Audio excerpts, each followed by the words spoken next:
महानदी बचाओ आंदोलन पक्षर constitution club Delhi रे जो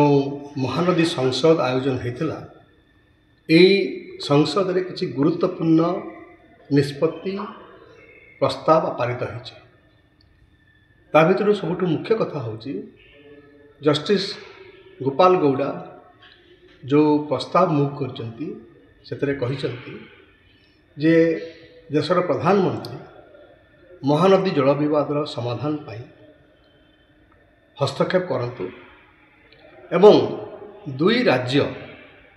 जो आपस आलोचना भितर को जाउचंती से आपस आलोचना पाई मेडिएटर नियुक्त करंतु एवं गोपाल गौड़ा मध्य निज आड़ प्रस्ताव देइचंती सीए राजी अछंती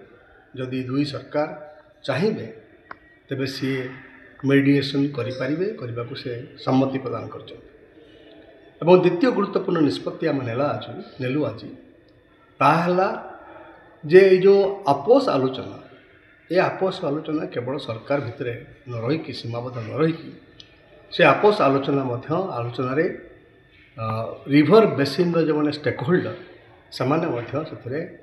भाग नवा उचित से संश्लिष्ट करा उचित। और तृतीय कथा है जे महानदीर जो जलर ता जल उपर जो भाग ताहा निरूपण हवा उचित खाली ओडिशा और छत्तीसगढ़ भितर नुह कारण महानदीर जो प्राकृतिक जो पर्यावरण अच्छी तार संरक्षण से दरकार होची महानदीर जल तार भाग रहिबा उचित। एवं आज जलमानव राजेंद्र सिंह एवं भारत वर्षर विभिन्न नदी अववाहिकार जो मैंने काम कर गंगा जमुना गोदावरी कृष्णा ये सबू नदीर बेसिन जो मैंने योद्धा मैंने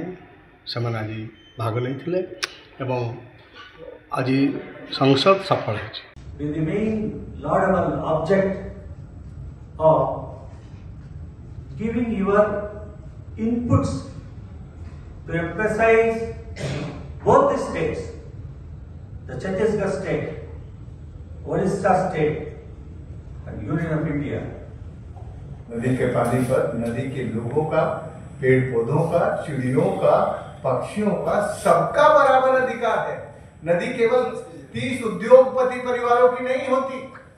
ये नदी 5 करोड़ लोगों की और 5 करोड़ से ज्यादा पक्षियों की, पशुओं की, पेड़ पौधों की है। इसलिए तुम उनके सबके हक छीन कर केवल कुछ उद्योगपतियों को दे दोगे, इससे बड़ा जघन्य अपराध नहीं है।